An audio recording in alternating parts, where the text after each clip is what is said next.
ये वीडियो पूरा सुनना और चिंतन करना। सुनने के बाद 10 मिनट अपनी आंखें बंद करके सोचना जो मैंने कहा है वो सही कहा है या नहीं कहा है। और फिर भी ना समझ में आए तो अपने पिताजी को सुनाना, अपने बड़े भाई को सुनाना, बड़ी बहन को सुनाना, अपने काका को सुनाना, अब्बू को सुनाना। जिस देश में मैं बैठा हूं यहां पे हिंदुस्तान का सिख, हिंदू, मुसलमान, दलित सब आए। पता नहीं कितने लाखों हैं हम लोग यहां पे। एक भी परिवार मुझे बताओ अमेरिका में जो रह रहा है, जो इंडिया से आया है, वो अपनी लाइफ में धक्के खा रहा हो। एक भी। वहां से स्टूडेंट्स आते हैं, अपनी पढ़ाई खत्म करके उन लोगों को $10,000, $7,000 की नौकरियां मिल रही है। यहां पे अमेरिकन हम लोगों से बहुत घबराते हैं क्योंकि हम उनकी जॉब खा जाते हैं। सबको पता है ना ये बात। बीच में आता ना H1 वीजा बंद कर देगा ट्रंप, ये सब कर देगा। क्यों? अब चिंतन करो, तुम अपने देश में बैठे हो। एक बात और ऐड कर देता हूं, हम में से 85% लोग ऐसे हैं जो कुछ हजारों रुपये लेके यहां पे आए थे। किसी की जेब में $500 थे, किसी की जेब में $1,000 थे, इससे ज्यादा कुछ नहीं था। उन्होंने अपने मौके खुद बनाए। मालूम है क्यों? क्योंकि हम लोग फोकस थे। यहां पे हम लोगों को किसी की भी अंधभक्ति करने की जरूरत नहीं थी, किसी को भी अपशब्द बोलने की जरूरत नहीं थी। किसी अमेरिकन ने हम लोगों को अपशब्द नहीं कहा कि तुम हमारे देश से निकल जाओ, नहीं। मगर हमारे देश में बैठ के हमारे देशवासी एक दूसरे को बाहर निकलने के लिए बोलते हैं। मालूम है रीजन क्या है? सुन रहे हो ना तुम लोग? कर रहे हो ना चिंतन जो मैं बोलने की कोशिश कर रहा हूं? तुम लोगों के पांव में घुंघरू बांध दिए, जैसे तवायफ के पांव में घुंघरू बांध देते हैं और सेठ आते हैं, पैसा उछालते हैं और तवायफें नाचने लग जाती है ना, वैसे ही तुम लोग हो। तुम्हारे जो घुंघरू है ना वो राजनीतिक सोच है। जौन सी पार्टी के भी हो तुम, चाहे वो भाजपा हो, चाहे कांग्रेस हो, चाहे आम आदमी पार्टी हो, सबने किसी ना किसी के घुंघरू पहन रखे हैं और जब पार्टी का नेता चाहे तुम लोगों को नचवा देता है। अब हिंदुओं पे आ जाते हैं अपन। पहले सबसे ज्यादा हिंदू हैं। ऊपर बैठे जो हिंदू हैं वो तुम लोगों को रेजगारी की तरह इस्तेमाल करते हैं। पीछे 2-3 तुम्हारे मीडिया हाउस लगा दिया तुमने। अपना दिमाग तो लगाना है नहीं कि तुम्हारा इस्तेमाल हो रहा है। अब आज की तारीख में जो 25 साल का यहाँ पे लौंडा है, जो सुनता है और जो ज्ञान बांटता है यहाँ पे, जिसको मैं ज्ञानेश्वर बोलता हूं बिना ज्ञान के, तू अपनी जिंदगी में बता पिछले 6.5 साल में तेरी जिंदगी में क्या फर्क पड़ा है? मुझे ये मत बोलना कांग्रेस ये सब मत बोल, क्योंकि जिस स्कूल में तू पढ़ा, जहां तू पैदा हुआ, वो कांग्रेस ने बनाया था, तेरी सरकार ने नहीं बनाया। क्योंकि तुम अपनी सरकार समझते हो, है ना? तो तुम्हारी सरकार ने नहीं बनाया।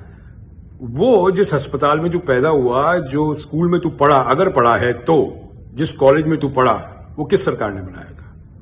तेरे बच्चे आज की तारीख में जिस स्कूल में जा रहे हैं, तेरा बच्चा जिधर पैदा हुआ, वो किस सरकार ने बनाया था?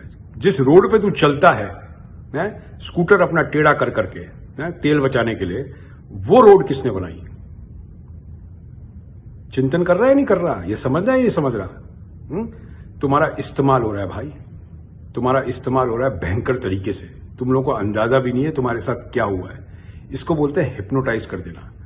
हिप्नोटाइज का हिंदी नहीं आता मुझे, गूगल कर लेना, क्योंकि तुम लोगों को गूगल करने की बड़ी आदत है ना। गूगल करो हिप्नोटाइज का क्या मतलब होता है। अच्छा, तुम्हारा ही धर्म है क्या?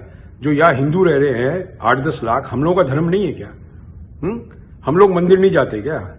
मेरे घर के पास में 7 मंदिर है। शिव जी का, श्री राम का, गणेश जी का मंदिर, ठीक है? सारे मंदिर मेरे घर के आसपास है 7, और 3 मस्जिदें हैं, ठीक है? हम लोगों में तो यहां कोई झगड़ा नहीं होता। उन 3 मस्जिदों में पाकिस्तान का भी मुसलमान आता है, हिंदू का भी मुसलमान वहां का जाता है, इंडिया का भी मुसलमान जाता है, दुनिया भर के मुसलमान जाते हैं। और हमारे मंदिरों में भी जो हिंदू दूसरे देश के हैं, चाहे वो वेस्ट इंडीज के हो, चाहे वो दूसरे देश के हो, वो भी जाते हैं। हम लोगों में तो कोई प्रॉब्लम नहीं है यहाँ पे। तुम लोगों में प्रॉब्लम क्यों है मैं बताता हूं। क्योंकि तुम लोग अपना दिमाग का इस्तेमाल नहीं कर रहे। यहां पे आके 3-4 पुश्तों का अरेंजमेंट हम कर देते हैं। देश में $70 बिलियन भेजते हैं, $70 बिलियन। वो पात्रा से पूछना जीरो कितने लगते हैं, ठीक है?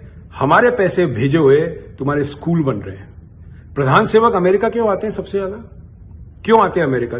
तुमसे तो मिलने नहीं आते, तुमसे तो मिलने सिर्फ चुनाव में आते हैं।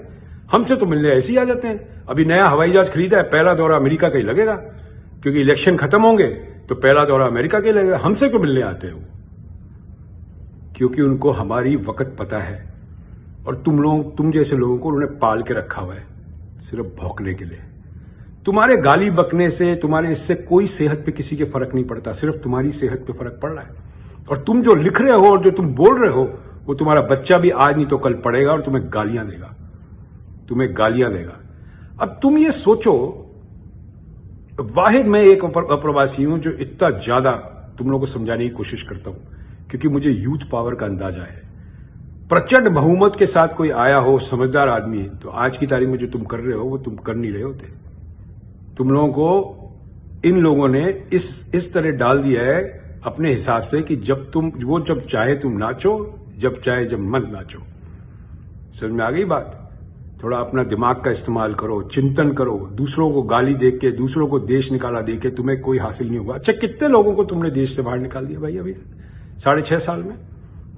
कितने कश्मीरियों की तुमने मदद कर दी? तुम्हारे बाजू में कश्मीरी रहता है। तुम लोग तो जमीनें खरीदने वाले थे। तुम्हारी औकात सेब की एक पेटी खरीदने की नहीं, तुम कश्मीर में जमीनें खरीदने वाले थे। हैं? अरे तुम 2 टके के नासूर हो, 2 टके के नासूर। बार बार ही बोलता रहूंगा मैं तुम लोगों को, ठीक है? तुम लोगों ने आज की तारीख में देश में जितना कबाड़ा किया है ना, खुद का कबाड़ा करो, हमें कोई मतलब नहीं है। खुद का कबाड़ा करो, हमें कोई मतलब नहीं है। मैं नवरात्रों के टाइम देवी मां की पूजा करने के बाद लोगों को मां भेड़ की गालियां मत बको, क्योंकि तुम फ्रॉड हिंदू हो, फर्जी हिंदू हो। शुरू से बोलता आया हूं और साबित करता रहूंगा, तुम लोग फ्रॉड हिंदू हो, फर्जी हिंदू हो, ठीक है? मुसलमान का हलाला, मुसलमान कितने लोगों को जानते हो तुम? कितने लोगों को जानते हो? कितने मुसलमानों को जानते हो आज की तारीख में जो हलाला से पैदा हुए? कितने लोगों को जानते हो तुम? कुछ नहीं, तुम्हारे दिमाग में भर दिया गया है, ठीक है? जो पढ़े लिखे मुसलमान है ना, पांव की जूती भी नहीं हो तुम, उनके पांव की जूती धूल भी नहीं हो। ये बात समझ लो, समझ गए? और कोई समझदार आदमी तुम लोगों से उलझना नहीं चाहता, ठीक है ना?